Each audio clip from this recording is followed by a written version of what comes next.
કેવીની class YouTube ચેનલમાં આપ સરે મિત્રોનું હું દિલથી સ્વાગત કરું છું। આજે વિદ્યાર્થી મિત્રો વાત કરવાના છીએ ધોરણ 4માં આપણી નવીન સ્વાધ્યાયન પોથી જે આપવામાં આવેલી છે તેમાં ભાગ નંબર 3માં ગુજરાતી વિષયનું પાઠ નંબર 7નું આપણે આ વિડીયોમાં સચોટ સાચું અને સંપૂર્ણ સોલ્યુશન જોવાના છીએ। તો ચાલો વિદ્યાર્થી મિત્રો વિડીયોની શરૂઆત કરીએ।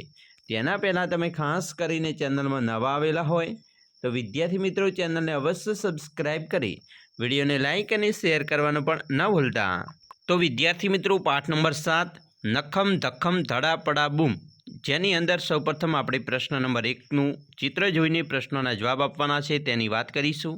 મિત્રો સરસ મજાનું એક ચિત્ર છે, તમે જોઈ શકો છો 3 બાળકો છે, પતંગિયાનું ચિત્ર છે, બરાબર, બાગ બગીચાનું ચિત્ર છે, અલગ અલગ બાળકો પતંગિયાને પકડી રહ્યા છે। તો ચાલો હવે આપણે પ્રશ્નોના જવાબ ઉપર જઈએ। પહેલું છે, આ ચિત્ર કઈ જગ્યાનું હશે? તો મિત્રો આ ચિત્ર છે એક બગીચાનું છે। બીજું છે, પતંગિયું ઉડીને ક્યાં જતું હશે? તો આપણો જવાબ થશે પતંગિયું ઉડીને ફૂલ પર બેસવા જતું હશે। 3, ચિત્રમાંની લાલ ફ્રોકવાળી છોકરી શું કરતી હશે? તો ચિત્રમાંની લાલ ફ્રોકવાળી છોકરી બધા બાળકોને બગીચામાં ફૂલ ન તોડવા સમજાવતી હશે। 4, ફુવારામાંથી બહાર ઉડતું પાણી તમારા પર પડે તો તે પાણી મિત્રો ખૂબ ઠંડક આપે અને મને ખૂબ ગમે। 5, ચિત્રમાં કેટલા બાળકો છે તેમના નામ શું હશે? તો મિત્રો ચિત્રમાં 5 બાળકો છે, જેમાં સરિતા, નયના, મીરા, નયન અને રમણ નામ છે। પ્રશ્ન મિત્રો 2 ઉપર જઈશું, જેમની કવિતાના આધારે નીચેના વાક્યો સુધારો। મિત્રો અહીંયા છે બાએ ચીપિયો ખખડાવ્યો, તો મિત્રો કવિતાના આધારે મિત્રો આપણે વાક્ય સુધારીએ તો બાવા બચ્ચું એ ચીપિયો ખખડાવ્યો। બીજું, બચ્ચું રસોઈ કરવા બેઠો હતો તો બા રસોઈ કરવા બેઠી હતી। ત્રીજું, નિરંજન ભિક્ષા માંગવા આવ્યો હતો તો બચ્ચું ભિક્ષા માંગવા આવ્યો હતો। 4, બાવાજીએ ભિક્ષામાં મીઠાઈ માવા માંગ્યા, જવાબ બાવાજીએ ભિક્ષામાં સાદું ભોજન માંગ્યું। 5, બચ્ચું આજીજી કરવા લાગ્યો, બા આજીજી કરવા લાગી। તો આ રીતે મિત્રો આપણે જોયો પ્રશ્નો। હવે જોઈશું પ્રશ્ન 3, પાઠ્યપુસ્તકના પાના નંબર 122 ઉપરની કવિતા બમ બમ ભોલાનું પઠન કરો અને તેમાં આવતા શબ્દો નીચેના શબ્દ ચોરસમાંથી શોધીને તેના ઉપર ગોળ રાઉન્ડ કરવાનો છે અને કોઈ પણ 5 લખવાના છે।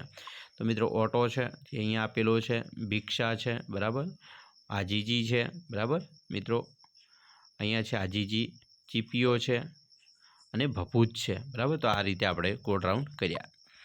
હવે જોઈશું પ્રશ્ન 4, નીચેના પ્રશ્નોના જવાબ આપવાના છે, જેમાં પહેલો પ્રશ્ન છે, બચ્ચુની જેમ તમે ભિક્ષા માંગવા જશો તો શું માંગશો? તો મિત્રો જવાબ આપણે લખી શકીએ કે બચ્ચુની જેમ હું ભિક્ષા માંગવા જાઉં તો બચ્ચુની જેમ હું પણ સાદું ભોજન માંગીશ। બીજું, ભિક્ષામાં જે માગશો તે કોઈ નહીં આપે તો તમે શું કરશો? તો જવાબ છે ભિક્ષામાં જે માગું તે કોઈ નહીં આપે તો હું તો જે વસ્તુ ભિક્ષામાં મળી હશે તેનાથી સંતોષ માનીશ। 3, તમારે બચ્ચુની જેમ બાવાજી બનવું હોય તો શું કરશો?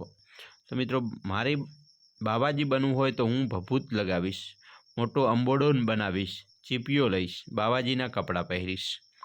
4, ભિક્ષા માંગવા જશો ત્યારે તમે શું બોલશો? તો ભિક્ષા માંગવા હું જાઉં ત્યારે ભિક્ષામ દેહી એમ બોલીશ। 5, તમે ઘરે એકલા છો અને કોઈ ભિક્ષા માંગવા આવે તો તમે તેને શું આપશો? જવાબ, હું ઘરે એકલો છું અને કોઈ ભિક્ષા માંગવા આવે તો ઘરે જે રસોઈ બનાવી હશે તે આપીશ અને રસોઈ બનાવેલી નહીં હોય તો લોટ, ચોખા, ઘઉં વગેરે આપીશ। આગળ 6થો પ્રશ્ન છે, તમે જાદુ કરશો તો અંશુલના ખિસ્સામાં શું નીકળશે? તો હું જાદુ કરીશ તો અંશુલના ખિસ્સામાં પૈસા નીકળશે। 7, અંશુલ અને તૃપ્તિના વર્ગ શિક્ષકનું નામ? તો કાજલબેન છે। 8, તમે જાદુગર બનો તો જાદુ કરતી વખતે કયો મંત્ર બોલશો? તો હું જાદુગર છું તો જાદુ કરતી વખતે નખમ ધખમ ધડા પડા બૂમ બંજા એવો મંત્ર બોલીશ। પ્રશ્ન મિત્રો 5 છે, દરેક વાક્યમાં નીચે આપેલા બંને શબ્દ આવે તેવું વાક્ય બનાવો। મિત્રો ડાકણ તો લીંબુ વાક્ય છે, કોઈપણ માણસના માથે લીંબુ ફેરવીને તેને ફેંકવાથી ડાકણ દૂર ભાગી જાય છે। બીજું, રબર ચાવી તો વાક્ય છે, મારી પાસે રહેલ ચાવીનું કિચન રબરનું બનેલું છે।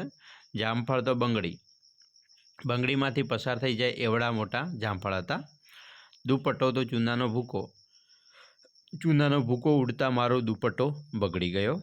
ચપ્પુ તો જાદુગર, દરેક જાદુગર પોતાની પાસે જાદુ કરવા માટે ચપ્પુ રાખે છે। પ્રશ્ન મિત્રો 6 નીચેની વસ્તુઓ જોઈ જાદુની ક્રિયા સાથે જોડાયેલી છે તે ક્રિયાનું નામ શબ્દ સામે લખો. જેમ કે ઇલેસ્ટિક તો આવ આવ જા જા, ચીંડવું કાપો ડાકણ, જામફળ આવ આવ જા જા, ચપ્પુ કાપો ડાકણ, બંગડી આવ આવ જા જા, સફેદ દુપટ્ટો આવ આવ જા જા, રબર આવ આવ જા જા, લીંબુ કાપો ડાકણ, હળદર કંકુ પગલાં, ચૂનાનો ભૂકો કંકુ પગલાં. પ્રશ્ન 7 વાર્તાના આધારે વિધાન સાચા હોય તે તો મિત્રો વિદ્યા અને ખોટા હોય તો જાદુ લખો. તો પહેલું છે જાદુ. મનસ્વી અને નરેન્દ્ર ચમત્કારી શક્તિશાળી હતા, તો અહીંયા જાદુ આવશે. બીજું, લીંબુમાં ઇન્જેક્શન મારીને કશુંક નાખ્યું હશે, તો મિત્રો વિદ્યા એટલે કે સાચો વાત છે.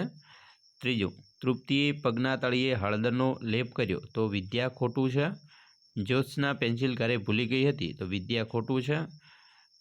સોરી મિત્રો, વિદ્યા એટલે સાચું અને જાદુ એટલે ખોટા. ખોટો હોય તો જાદુ લખવાનું. તો આ બે ખોટા છે, વિદ્યાવાળા સાચા છે. બરાબર, અહીં વિદ્યા છે સાચા છે.